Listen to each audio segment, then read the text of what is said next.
Molarity हो गई और स्ट्रेंथ ऑफ सॉल्यूशन नहीं हुआ ना, तो आज स्ट्रेंथ ऑफ सॉल्यूशन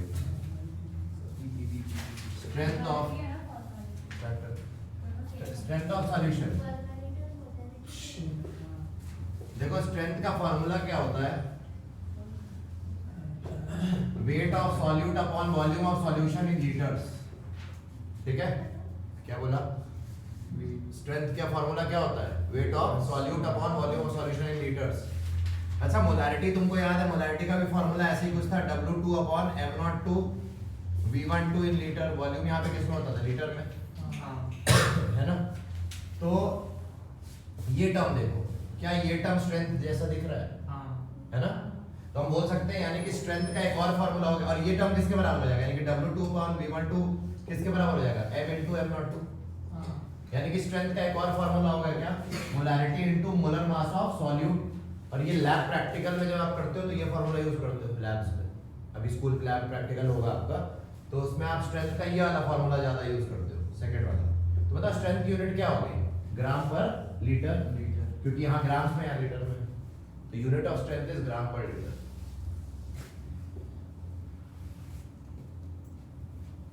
सो ये नोट कर लो अब आप, है ना।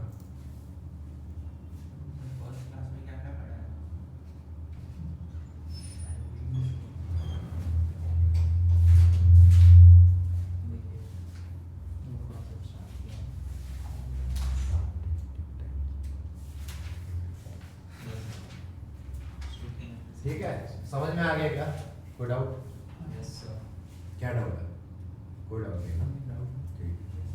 तो ये यूनिट हो गई ग्राम पर लीटर। स्ट्रेंथ ऑफ सॉल्यूशन मिटाने जा रहा हूं मैं, समझ में आ गया होगा। अब देखो नेक्स्ट,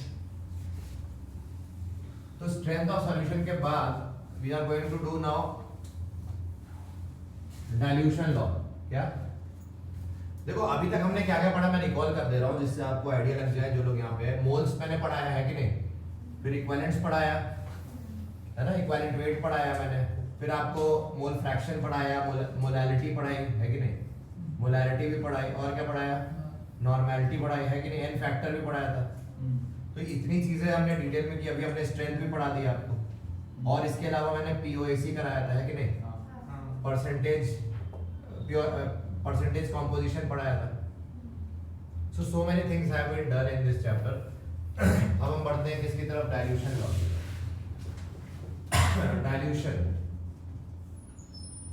डाइल्यूशन के ऊपर न्यूमेरिकल कैसे आएंगे। सो आपको ऐसे पूछा जाएगा, what is the resultant molarity on dilution, resultant या फाइनल मोलैरिटी ऑन डाइल्यूशन। तो देखो क्या होगा, ये हमारे पास क्या है, कोई एक सॉल्यूशन है, ठीक है, इसमें या कोई भी एक कंपोनेंट ऑफ सॉल्यूशन है, या ऐसे बोलो सॉल्वेंट है कुछ, या सॉल्यूट है, कुछ भी हो सकता है। इसके मान लो मोल्स कितने हैं इसमें, Na, मोलैरिटी कितनी है Ma, और Va क्या है, वॉल्यूम। वॉल्यूम मतलब हाइट, जो इसकी length into breadth into height होता है, वॉल्यूम आता है ना आपको, वॉल्यूम पता है। तो जितना space occupied by the solution is the volume, और इसकी कंसंट्रेशन कितनी है, Ma, molarity is the concentration. और मोल्स कितने इसमें, जो भी चीज है इसकी, मान लो ये सब्सटेंस A है का सॉल्यूशन इसमें, ठीक है। अब हमने इसमें क्या मिला दिया बताओ, ऐड वाटर। डाइल्यूशन मतलब क्या होता है, ऐड वाटर, हमने डाइल्यूट कर दिया, और डाइल्यूट करने के बाद अब क्या होगा, इसकी वॉल्यूम बढ़ेगी कि घटेगी, कुछ तो होगी, वॉल्यूम बढ़ गई, लेट्स से वॉल्यूम VB हो गई, और या ऐसे मान लो NVA डैश हो गया, और मोल्स कितने, मोलैरिटी कितनी हो गई, अरे पानी डाला तो कंसंट्रेशन चेंज होगी कि नहीं, होगी ना, घट जाएगी। तो हमने मान लिया, हमने बोला वो let's call it Ma dash, मतलब इसके अंदर क्या है, जो भी चीज थी उसमें हमने पानी भी डाल दिया, और वॉल्यूम कितनी हो जाएगी, वॉल्यूम बता दी, मोल्स कितने हो जाएंगे इसके, लेट्स से Na डैश। अब मुझे लॉजिकली बताओ, जब आप मोलैरिटी पढ़े थे, molarity moles of solute upon volume of solution होता था ना, तो जब इसमें A था पहले, बाद में A प्लस वाटर ही तो हुआ है ना, तो बताओ सॉल्यूट कौन है इसमें, A, सॉल्यूट कौन है A। तो क्या मोल्स, जब पानी डाला तो क्या सॉल्यूट के मोल्स बढ़े या घटे, क्या कुछ नहीं हुआ ना, कोई फर्क नहीं पड़ा ना। तो सॉल्यूट के मोल्स पे कोई फर्क नहीं पड़ा, पानी डालने पे मोल्स पहले भी ये थे, अभी भी सॉल्यूट के मोल्स यही रहेंगे, पानी बढ़ गया पर सॉल्यूट थोड़ा ना बढ़ा या घटा, हाँ या ना। So moles of solute before dilution is equal to moles of solute after dilution, ये पक्का है। अच्छा बताओ Na का फार्मूला क्या था, यहाँ से N2 का फार्मूला क्या होगा, M into V। उसी तरह Na का फार्मूला क्या होगा, पहले मोल्स कितने थे, Ma into Va थे, और बाद में मोल ये Na डैश कितना था, Ma dash into Va dash, हाँ है ना। तो Na is equal to Na dash, तो Na की जगह हम क्या डालते हैं, Ma into Va, और Na डैश की जगह डालते हैं Ma dash into Va dash. तो देयरफॉर रिजल्टेंट फाइनल मोलैरिटी कितनी आ गई सॉल्यूशन की, Ma डैश हमें निकालना था ना, रिजल्टेंट पानी डालने के बाद फाइनल मोलैरिटी कितनी है, Ma डैश, उसका क्या फार्मूला हो जाएगा, Ma into Va अपॉन। तो ये हमारी ये न्यूमेरिकल में डायरेक्टली ये यूज होता है, ये उतना फेमस फॉर्म नहीं है, ये वाला ज्यादा फेमस फॉर्म है, ठीक है, ये पॉपुलर फॉर्म है डाइल्यूशन का। तो डाइल्यूशन पे ये फार्मूला लगा सकते हो, किसी भी सॉल्यूट में तुमने पानी डाल दिया, ये फार्मूला एप्लीकेबल हो जाएगा, ठीक है, तो नोट कर लो।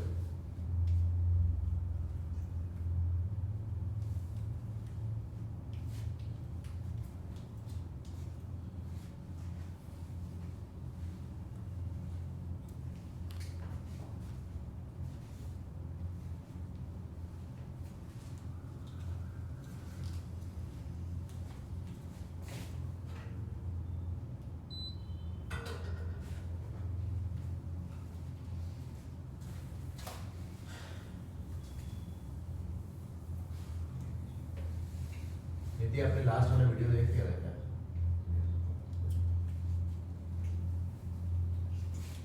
और कौन एब्सेंट था, तुम भी एब्सेंट था, हाँ वो तो अभी नहीं आएंगे, ठीक है मिटा दें, लिखना है कुछ, समझ में आ गया। ये मेन चीज है डाइल्यूशन पे, इस पे न्यूमेरिकल डायरेक्ट आएंगे, एनसीईआरटी में भी इस पे क्वेश्चन है, जेईई मेन में भी इस पे क्वेश्चन आएंगे, नीट वगैरह में तो आते ही हैं। तो this is about the dilution law. Actually dilution तो हमने कर लिया, अब हमें कभी कभार सवाल आता है मिक्सचर ऑफ एसिड, तो रिजल्टेंट मोलैरिटी ऑफ, कभी कभार क्वेश्चन आता है resultant molarity of mixture of acids, mixture of क्या, acids of two acids, of two acids और टू बेसिस, और टू बेसिस। समझ रहे हो क्या बोल रहा है, मतलब आपको निकालना क्या है, कैपिटल M ही निकालना है अभी भी, किसके लिए, दो डिफरेंट एसिड है, उनको हमने जब मिक्स किया, पानी डाल रहे हैं क्या, नहीं डाल रहे ना, इस बार हम डाइल्यूट नहीं कर रहे, इस बार हम दो डिफरेंट एसिड्स, मतलब एक एसिड यहाँ पड़ा है Ha, मान लो Ha कोई एसिड है, और Hb दूसरा एसिड है, या HX दूसरा एसिड है, Hb ले लेते हैं, मान लो ये दूसरा एसिड है और ये, तो दोनों एसिड होने चाहिए या तो, या फिर दोनों क्या होने चाहिए, बेस, या ये बेस है तो ये भी बेस होना चाहिए, तब ये एप्लीकेबल है जो हम करने जा रहे हैं, या तो दोनों एसिड या फिर दोनों बेस, ये नहीं हो सकता कि एक एसिड ले लिया एक बेस, नहीं। तब हम जो अभी डिराइव करने वाले, देखो बताओ इसके मोल्स कितने मान ले, Na मान ले, मोलैरिटी कितनी मान ले, Ma, वॉल्यूम Va। अच्छा ये इस एसिड के मोल्स अलग होंगे ऑब्वियसली, Na Nb बराबर थोड़ी ना होंगे, ये तो दूसरा एसिड है, तो उस कंटेनर में अलग मोल्स होंगे, मान लो Nb, मोलैरिटी इसकी Mb और वॉल्यूम कितना Vb, कोई डाउट। अब हमने क्या किया, इनको मिक्स किया, क्योंकि हमें क्या करना है, मिक्सचर के लिए निकालना है, तो जब मिक्स किया दोनों एसिड्स को, तो क्या होगा, यहाँ पे वॉल्यूम बढ़ जाएगा कि नहीं, तो Va plus Vb final volume हो गया है ना, जो हमारा फाइनल वॉल्यूम V है वो हो गया Va प्लस Vb, क्योंकि वॉल्यूम तो बढ़ जाएगा, ऐड हो जाएगा। What happens to the moles, molarity, sorry moles क्या हो जाएंगे बताओ, वो भी ऐड हो जाएंगे, है कि नहीं, और वो टोटल मोल्स के बराबर हो जाएंगे N। What happens to molarity, molarity M मान लेते, हमें पता है वही तो निकालनी है ना, तो हमारी मोलैरिटी मान लो M है, and we have to find this, ठीक है, इजी। अब देखो अभी अभी हमने क्या बताया कि N equal to Na plus Nb, और Na कितना था बताओ, यहाँ पे Na का क्या मतलब हुआ, Na मतलब Ma into Va लिख सकते हैं, Nb को कैसे लिख सकते हैं, Mb into Vb, तो ये जो Na Nb है इस फॉर्मूले में सब्स्टिट्यूट कर दो, और N क्या है यहाँ से, N को हम लिख सकते थे M into V, इसके लिए N equal to M into V, इसके लिए, और यहाँ पे हम सब्स्टिट्यूट कर दें, M तो वही रहेगा, V की जगह क्या लिख दें, Va प्लस Vb, है ना। अब इसी को यहाँ पे सब्स्टिट्यूट कर दो, ये फॉर्मूला मतलब हमने ये N की जगह Nb की जगह और Na की जगह पुट कर देना है, ठीक है, सब्स्टिट्यूट करो, क्या आया n की जगह m va plus vb equal to ma va plus mb vb। यहां तक कोई doubt? Therefore resultant molarity of mixture क्या आ जाएगा? ma into va plus mb into vb upon va plus vb। ठीक है ना? आ गया रिजल्टेंट मोलारिटी का आंसर। मतलब ये जो फाइनल जब मिक्स किया तो इसकी मोलारिटी कितनी है सॉल्यूशन की, वो हमें मिल गई। क्लियर? इजी है। अच्छा तीसरा, मान लो तीसरा एसिड मिक्स करते हैं, तब क्या करते हैं, फार्मूला कैसे मॉडिफाई हो जाता? Ma into Va plus MbVb plus McVc upon Va plus Vb plus Vc। तो जितना ऐड करोगे उतना वहां भी ऐड हो जाएगा। तो नोट कर लो। IIT जेईई में 2007 में इस पे क्वेश्चन आया था, देखते हैं क्या आया था। JEE 2007, let's solve the question.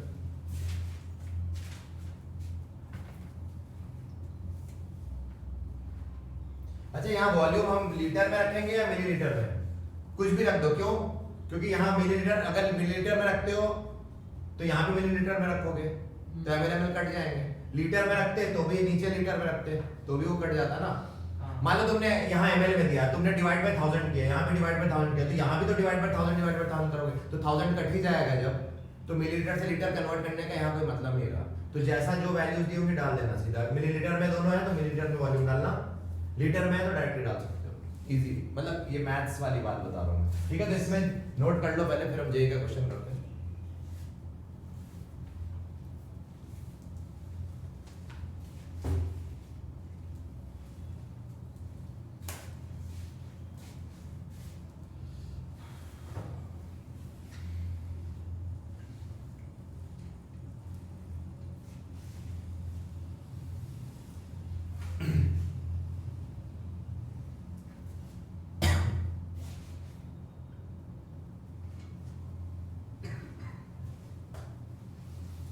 ठीक है, एक मिनट, ये डायग्राम मिटा दे मतलब।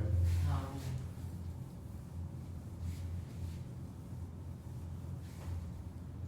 सो क्वेश्चन लेते हैं। सॉरी 2007 बोल रहा था, 2013 में आया था, माय मिस्टेक। जेईई में 2013 में इस पे क्वेश्चन आया था। क्या था? The molarity of a solution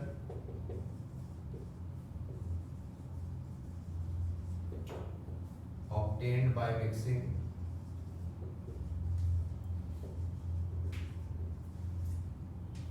750 ml of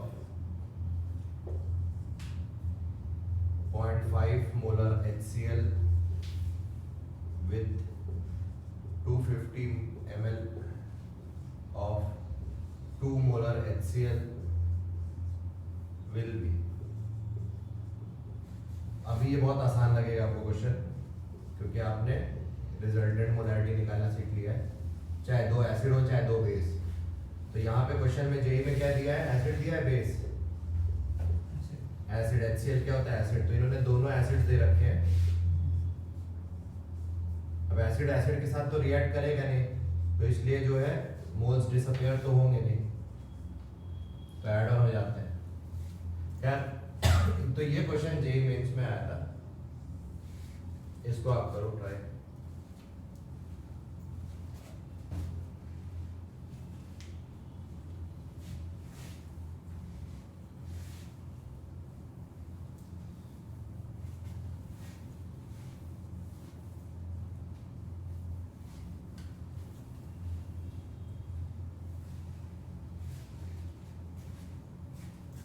सो क्या बोला है? The molarity of a resultant solution, मतलब सॉल्यूशन मतलब resultant solution obtained by mixing दो एसिड। कौन कौन से एसिड?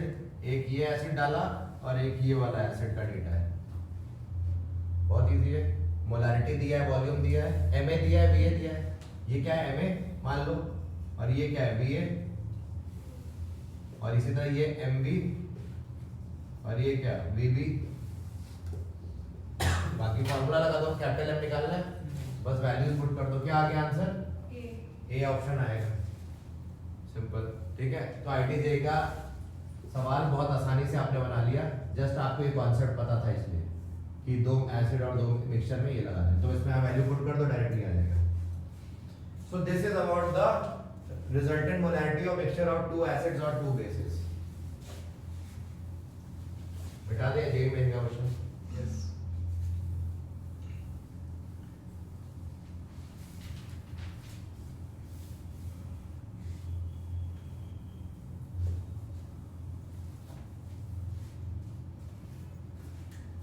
रिजल्टेंट मोलैरिटी ऑफ, अब नया टॉपिक इसी के अंदर नेक्स्ट पार्ट, रिजल्टेंट मोलैरिटी अभी भी निकालना है, यानी कैपिटल एम फिर से निकालना है आपको, लेकिन किसके लिए? Of a mixture of N acid of one acid with one base, one acid and one base. ठीक है, resultant molarity of a mixture of one acid and one base.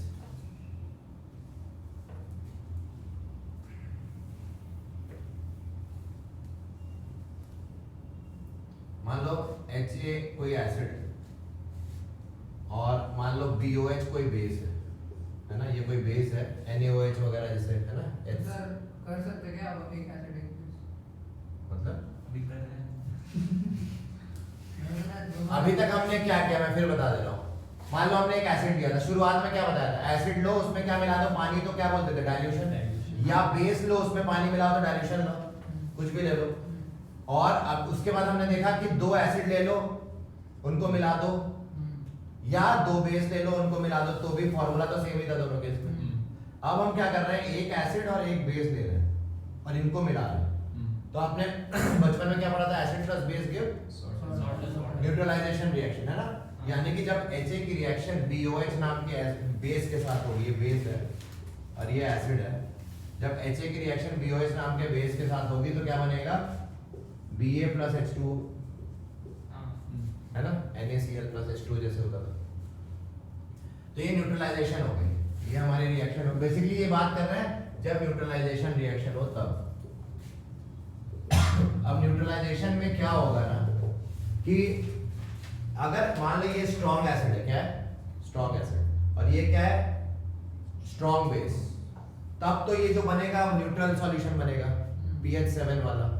लेकिन अगर ये स्ट्रॉन्ग एसिड हुआ और ये वीक बेस हुआ तो डोमिनेट कौन करेगा? pH एसिड वाला, मतलब सॉल्यूशन रिजल्टेंट क्या हो जाएगा? pH लेस देन 7, है ना? और अगर ये स्ट्रॉन्ग बेस होता, वीक एसिड होता, तो pH ग्रेटर देन 7 डोमिनेट करता, जो इसका सॉल्ट बनता था, है ना? तो कहने का मतलब है कि आप एसिड लेते हैं, मान लो अभी हम लेके हम बताते हैं डेटा, मान लो इसके Na मोल्स है, इसकी मोलैरिटी Ma है, इसका वॉल्यूम V है, और इसके Nb मोल्स है, मोलैरिटी Mb है और वॉल्यूम भी V है, मान लेते हैं। और ये मान लेते हैं जब इन दोनों को मिक्स किया गया तो न्यूट्रलाइजेशन रिएक्शन चालू हुई, और न्यूट्रलाइजेशन के कारण वॉल्यूम क्या होगा? पहले ये बताओ, वॉल्यूम तो बढ़ जाएगा, Va प्लस Vb, ये तो बढ़ेगा ना, मिलाया तो वॉल्यूम तो बढ़ेगा। और क्या? रिएक्शन चालू होगी। अब बताओ कौन ज्यादा है? मान लेते हैं कि एक ही एसिड की क्वांटिटी ज्यादा बच गई। क्या बोला? एसिड के मोल्स क्या है? ज्यादा। Moles of acid is greater than moles of base. मान ले कोई एक तो ज्यादा होगा ना, तो हमने मान लिया कि moles of acid is greater than this. तो जब मिलाया तो बताओ यहाँ पे रिजल्टेंट मोल्स कितने आए? जब न्यूट्रलाइजेशन हो गई तो किसके मोल्स ज्यादा होंगे? Na। तो Na माइनस Nb बचेगा ना, रिमेनिंग मोल्स कितने हो जाएंगे? क्योंकि B और A कंज्यूम हो रहे हैं ना, B के मोल्स भी कंज्यूम हो रहे थे और A के भी कंज्यूम हो रहे हैं, धीरे धीरे कंज्यूम होके बचा कितना? Na minus Nb। B बड़ा था, Nb माइनस Na हो जाता। हाँ, अगर B बड़ा होता तो फिर यहाँ Nb माइनस Na लिखते, सही है। लेकिन अभी एसिड हमने ज्यादा माना है, हमने क्या अज्यूम किया इधर करते समय? Assume acid is more than base quantity में। तो हमने न्यूट्रलाइजेशन के बाद क्या हुआ? एसिड ज्यादा बच गया, तो हम बोलेंगे मोल्स कितने लेफ्ट है रिमेनिंग टोटल कंटेनर में? Na minus Nb। और मोलैरिटी कितनी है? M, वो तो M ही है। तो क्या हम बोल सकते हैं, यानी कि यहाँ पे अभी हमने देखा N equal to Na minus Nb, और Na क्या था बताओ? Na is equal to Ma into V है, Nb equal to Mb into Vb, है ना? सो यहाँ सब्स्टिट्यूट कर दो, और N क्या था? N is equal to Mb, ये तो पता ही है, और ये ऐसे लिख लो M into Va plus Vb, है ना? तो बस अब इन तीनों को सब्स्टिट्यूट करो, इस वैल्यू को, इसको और इसको उठा के इस फॉर्मूले में डाल दो, इस रिलेशन में जो यहाँ पे है। डालो क्या मिलेगा m into V A plus V B is equal to ma into V A minus M B into V B. Therefore molarity will be resultant of solution की मोलैरिटी क्या हो जाएगी ma V A minus M B V B upon V A plus V B. Clear हो गया? तो अंतर देख लो वहां पे और यहाँ पे अंतर क्या, बस यहाँ माइनस आ गया। जो भी बड़ा होगा वो पहले आएगा। अगर मान लो बेस ज्यादा होता तो यहाँ पे क्या आता M B V B minus M A V A, formula समझ लो मॉडिफाई हो जाता। If base was more M B V B minus M A V, acid ज्यादा है तो ये फॉर्मूला। तो whichever is greater will be put first। ठीक है, इजी। तो इस पे एक क्वेश्चन करते हैं। जैसे मान लो दिया आपको question 0.05 molar of 30 ml HCl plus 0.05 molar of 20 ml NaOH। आपको पता करना है इनका रिजल्टेंट, इस सॉल्यूशन का रिजल्टेंट मोलैरिटी। तो पहले आप देखो ये एसिड और ये बेस है, यानी कि यहाँ फॉर्मूला ये वाला ही लगेगा। अब आप क्या करोगे, पहले क्या निकालोगे, फॉर्मूला लगा दोगे बस डायरेक्ट। बट लॉजिकली अब हम इसको सॉल्व करेंगे। फॉर्मूला है तो इसमें बस वैल्यू पुट कर दो। Ma दे रखा है 0.05, Va है 30, ये भी 0.05, ये क्या है 20 और यहाँ 30 प्लस 20, तो डायरेक्टली आंसर आ जाता मोलैरिटी। बट मैं इसको अब लॉजिकली सॉल्व करता हूँ जिससे कॉन्सेप्ट फील आ जाए आपको। क्यों ऐसा हुआ, ये माइनस क्यों हुआ, वाई माइनस है। सो देखो इधर जब इसकी रिएक्शन हुई है ना, ये देखो क्या है यहाँ पे HCl दे रखा है ना, HCl है ना, और यहाँ क्या है NaOH और यहाँ क्या है NaCl और यहाँ क्या है वाटर। तो देखो जब टाइम t इक्वल टू 0 पे, मतलब क्या हुआ, टाइम t इक्वल टू 0 मतलब रिएक्शन स्टार्ट ही नहीं हुई है अभी, है ना। तो बताओ इसके कितने मोल्स थे पहले, मोल्स कैसे निकालते हैं, मोलैरिटी इनटू वॉल्यूम। कितने मोल्स हो गए, 0.50 मिली मोल्स कितने हुए, 0.15 या 15 हो गए, 1.5 हो गए ना। और इसके कितने हो गए 1, 20 इंटू 0.05 कितना होता है 1। तो t इक्वल टू थोड़े समय बाद जब न्यूट्रलाइजेशन हो गई t के टाइम बाद, तो इसमें से कितना इसका कंज्यूम हुआ 1, क्योंकि ये तो पूरा कंज्यूम हो जाएगा ये कम क्वांटिटी में। और ये कितना बचेगा, ये तो 0 हो चुका है 1 माइनस 1, तो यहाँ पे कितना बच गया 0.5 बच गया कि नहीं, और ये कितना बच गया 0। और मोलैरिटी क्या होती है बताओ, moles, total moles upon total volume, जो फाइनल रिजल्टेंट की होगी। टोटल मोल्स कितने बच गए इसके, 0.5 है ना, आप समझ रहे हो मेरी बात। तो यहाँ पे क्या डालेंगे 0.5 अपॉन टोटल वॉल्यूम कितना था 50 ml, अगर हम ml में डालें तो इंटू 1000 कर लो, क्योंकि अगर आप लीटर में कन्वर्ट करना है तो यही सेम आंसर आपका कब आता, जब आप ये फॉर्मूला लगाते, कहा गया सेम आंसर आएगा। करके देखो यहाँ पे क्या आ जाएगा 1.5 माइनस 0.5 अपॉन 50, वही आ रहा है ना, समझ में आया। तो सेम ही चीज तो की है हमने, क्लियर हुआ कॉन्सेप्ट क्या बोला। ये हमने इसलिए करके देखा कि भाई ये हो क्या रहा है, एक्चुअली माइनस क्यों हो रहा है, तो वो माइनस को समझाने के लिए मैंने तुम्हें ये लॉजिक बता दिया। वापस आते हैं, तो ये अगर बेस ज्यादा होता तो फिर बेस माइनस एसिड होता। कोई doubt? So this is the question you can get on resultant molarity of a mixture of 1 acid and 1 base. इसी एक ही इसी टाइप का आता है। सो इसमें भी क्वेश्चन आ सकता है। फिर अच्छा यही सेम चीज हम नॉर्मेलिटी में भी करते हैं। क्या करते हैं, मोलैरिटी की जगह नॉर्मेलिटी दे दे तो वहां पे क्या सेम करेंगे, इक्विवेलेंट्स। मोल्स की जगह क्या हो जाएंगे, अरे नॉर्मेलिटी क्या होती है, number of equivalents per unit volume. तो वहां पे हम मोल्स, जैसे यहाँ मोल्स को हम निकाल लेते हैं m इंटू वी, यहाँ पे क्या होगा नंबर ऑफ इक्विवेलेंट्स क्या लिखेंगे n इंटू वी, है ना। तो जहां जहां मोलैरिटी है वहां पे हम नॉर्मेलिटी से रिप्लेस भी कर सकते हैं, है ना, समझ रहे हो। अगर नॉर्मेलिटी दी हो तो सब, तो उस केस में मोल्स बराबर नहीं करेंगे, उस समय हम क्या करेंगे इक्विवेलेंट्स के टर्म में बात करेंगे, नंबर ऑफ इक्विवेलेंट्स, है ना, equivalents of A equivalents of B, समझ रहे हो मेरी बात। तो फिर हम मोल्स के टर्म में बात नहीं करते, फिर हम इक्विवेलेंट्स के टर्म में बात करते हैं। आपको बताया था ना नंबर ऑफ इक्विवेलेंट्स का फार्मूला क्या होता है, मोल्स इनटू n फैक्टर। तो बस ये अंतर है, बस मिटा दे ये।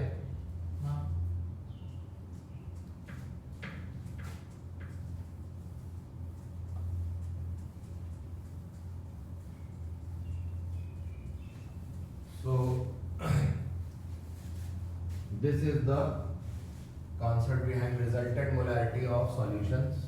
Now we'll go to equivalent वापस रिविजिट करते हैं। आज हम इक्विवेलेंट वेट मैंने बोला था मैं लास्ट में फिर से रिविजिट करूंगा, और इक्विवेलेंट वेट बहुत इंपॉर्टेंट कॉन्सेप्ट होता है। तो इक्विवेलेंट वेट की डेफिनेशन लिख लेते हैं क्योंकि इस पे भी क्वेश्चन आते हैं। क्या है definition of equivalent weight? Equivalent weight की हेडिंग डाल दो, equivalent weight.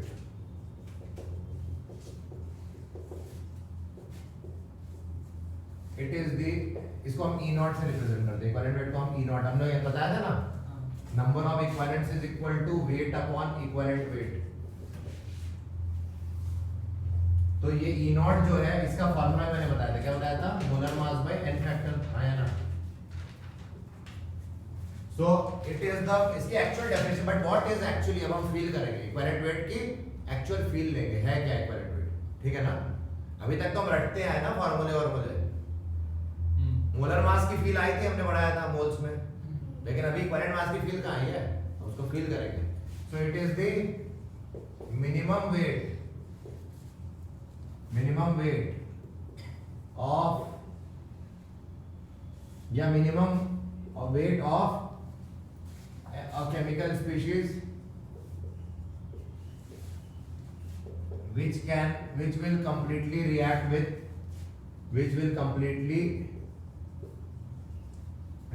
with or liberate, क्या will react with 1 gram hydrogen और लिबरेट कितना 11.2 litres of hydrogen at STP, comma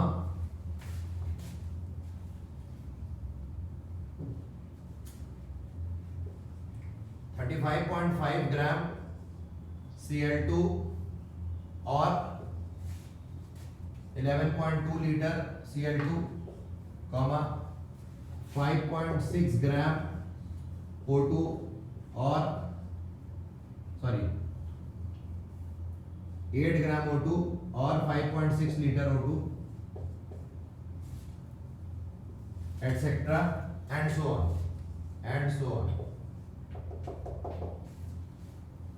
ये अजीब सी डेफिनेशन, तो ये इसकी एक्चुअल डेफिनेशन है, थोड़ी डरावनी दिख रही है पर है बहुत ही इजी। इसके अलावा मैंने इक्विवेलेंट वॉल्यूम भी बताया था, इक्विवेलेंट वॉल्यूम देखते हैं। इक्विवेलेंट वॉल्यूम मैंने बताया था क्या, molar volume upon N factor.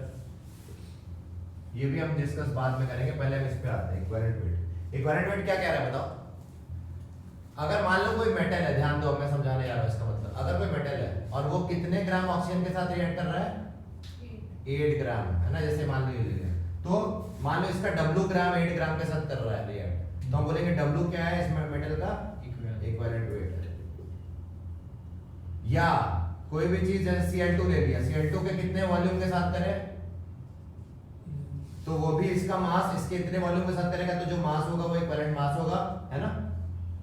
और अगर कोई गैस होती है H2, तो उसका वॉल्यूम क्या होता है, इक्विवेलेंट वॉल्यूम, समझ रहे हो मेरी बात? जो इसने वॉल्यूम उसके साथ करे, ठीक है ना? तो देखो इसका मतलब क्या हुआ, देखो इक्विवेलेंट एन फैक्टर आपको पता है, क्या पता है बताओ? H2 से जब 2H+ बन रहा था तो एन फैक्टर कितना था H2 का? डिफरेंस इन चार्ज कितना है? 2 × 1 -0 2, और बाय स्टोइचियोमेट्रिक कोएफिशिएंट कितना है 1, तो एन फैक्टर हाइड्रोजन का 2 होता है। उसी तरह मैं निकाल के रख ले रहा हूँ, Cl2 का भी क्लोराइड में कन्वर्जन होता है, तो इसका भी एन फैक्टर क्या होता है 2, है ना? 2 डिफरेंस इन चार्ज बाय 1, और O2 अगर होता तो इसका डिफरेंस इन चार्ज कितना है 4 बाय 1, तो एन फैक्टर ऑक्सीजन का कितना होता है 4। ये रटा होना चाहिए आपको, ठीक है?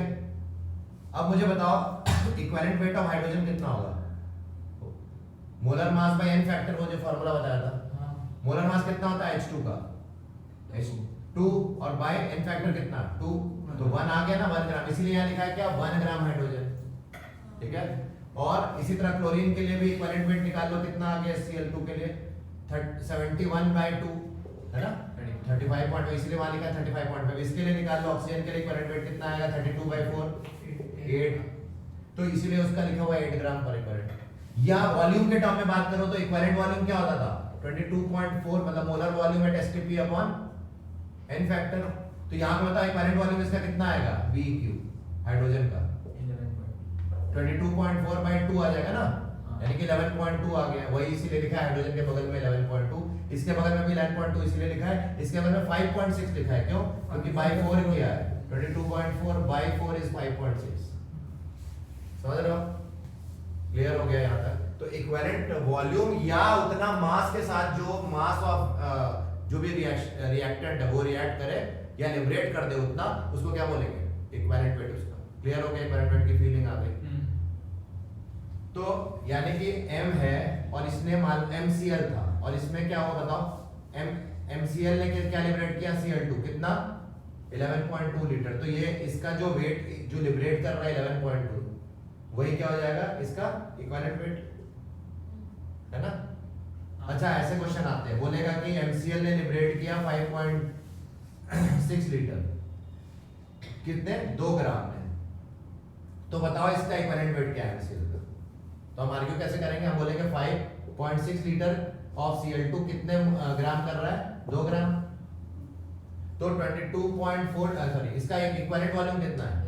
11.2। तो 11.2 जो करेगा तो 2 by 5.6 into 11.2 है ना, कितना आ गया? 4 ग्राम। तो यानी कि 4 ग्राम इस MCl का इक्विवेलेंट मास हो जाएगा। क्लियर? समझ में क्या कर रहे हो? आदि तुम समझ में आ रहा है? सो इक्विवेलेंट वेट समझ में आ गया कैसे निकालते हैं? बस यही है और कुछ नहीं। इक्विवेलेंट वॉल्यूम कैसे निकालते हैं? इक्विवेलेंट वॉल्यूम की डेफिनेशन क्या होगी? It is the minimum volume of, बस कर देना, बाकी सब सेम है। इक्विवेलेंट वेट और इक्विवेलेंट वॉल्यूम एक ही तरह से निकलते हैं, बस ये पता होना चाहिए। कोई डाउट यहाँ तक? नहीं। तो बताओ ऑक्सीजन का इक्विवेलेंट वेट कितना आया था? 8 आया था, ठीक है। अच्छा 8 आया था तुम्हारा ऑक्सीजन का इक्विवेलेंट वेट। और अभी न्यूमेरिकल करते हैं। मान लो एल्यूमिनियम है, ध्यान से देखना एल्यूमिनियम का इक्विवेलेंट वेट कितना था? 9 ग्राम पर इक्विवेलेंट ना। एल्यूमिनियम का मोलर मास कितना होता है? 27। एन फैक्टर कितना होता है? 3। तो 9 आना चाहिए। देखते हैं आता है क्या, रिएक्शन करके देखते हैं।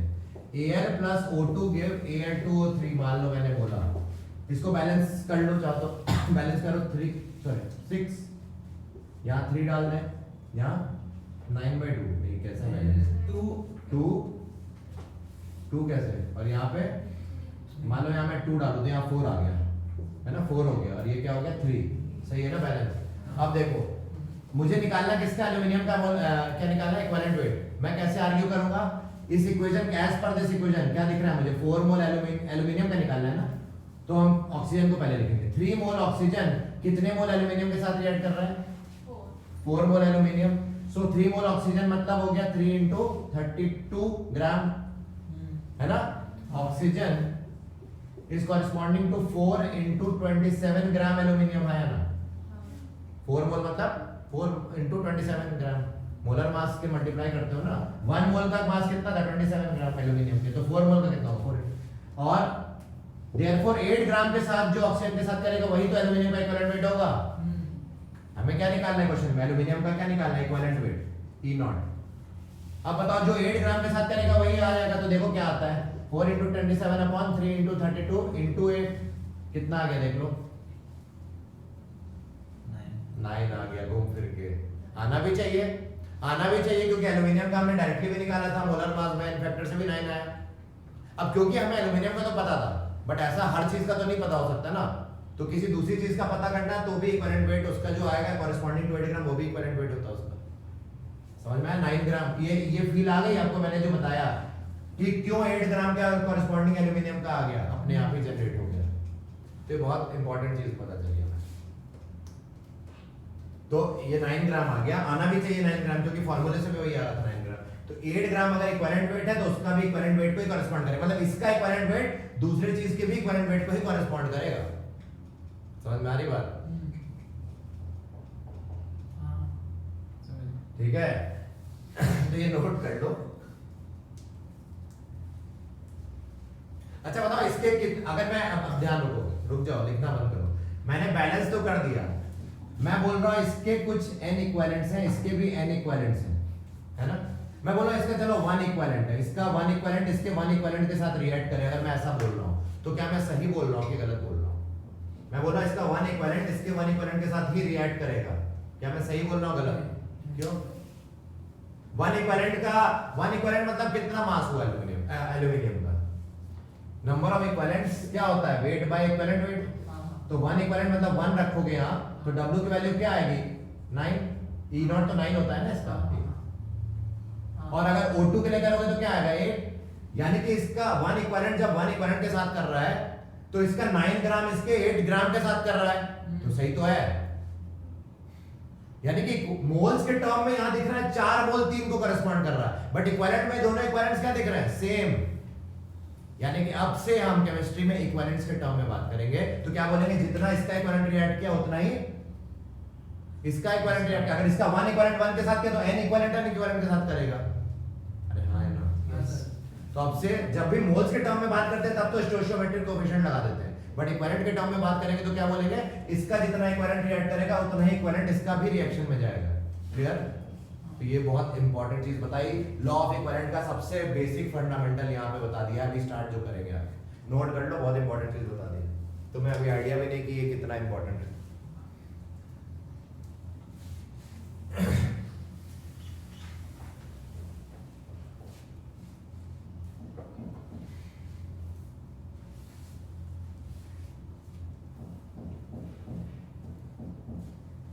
कोई डाउट है फिर से पूछ लो, बता देंगे।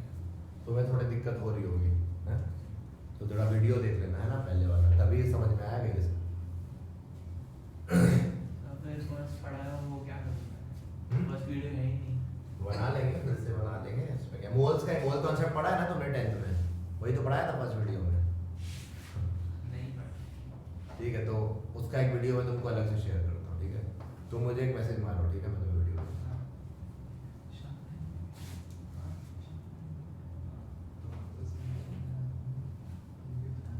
टफ है कि इजी है? बताओ आपको कैसा लगा? इजी है ना? मॉडरेट। थोड़ा दिमाग लग रहा है इसमें, मतलब थोड़ा देखना पड़ रहा है अपने को, ज्यादा दिमाग नहीं लग रहा। इक्विवेलेंस के टर्म में बात करो तो बहुत इजी हो जाता है।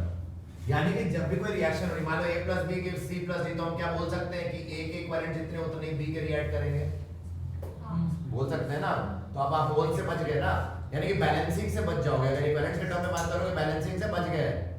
हमने बैलेंसिंग के हेडेक हटा ली इक्विवेलेंस लगा के। तो अब से सारे सवाल हम लॉ ऑफ इक्विवेलेंट लगा के करेंगे। यही लॉ ऑफ इक्विवेलेंट कहता है। लॉ ऑफ इक्विवेलेंट क्या है कि जितने इक्विवेलेंट्स इसके रिएक्ट करेंगे उतने इसके करेंगे, और उतने इसके बनेंगे उसके इतने बनेंगे, ऐसे। ये कहता है लॉ ऑफ इक्विवेलेंट्स। ठीक है, आगे देखते हैं, नोट कर लो। प्रोवाइडेड सबके n फैक्टर सेम हो, मिटा देंगे।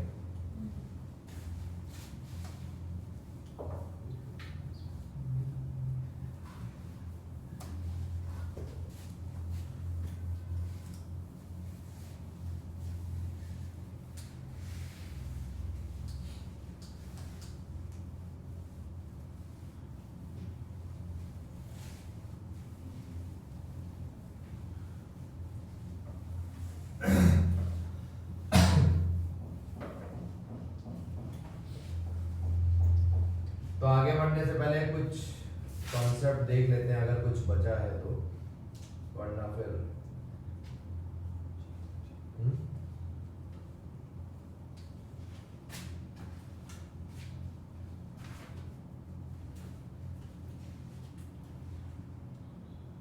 अब आने वाला है तुम्हारा कॉन्सेप्ट ऑफ इक्विवेलेंस। तो हेडिंग डाल लो लॉ, ये इक्विवेलेंट्स के बारे में हम बात करेंगे, तो उसके पहले मैं आपको कुछ कॉन्सेप्ट बता दूं। इक्विवेलेंट में एंटर करने के लिए कुछ रूल्स लगते हैं। तो हेडिंग डालो वॉल्यूमेट्रिक एनालिसिस। आप हेडिंग डाल लो volumetric analysis.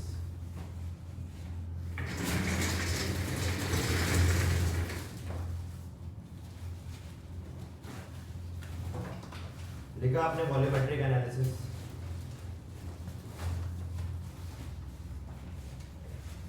What is meaning of volumetric analysis? तो वहां पे जब भी हम वॉल्यूमेट्रिक एनालिसिस करते हैं,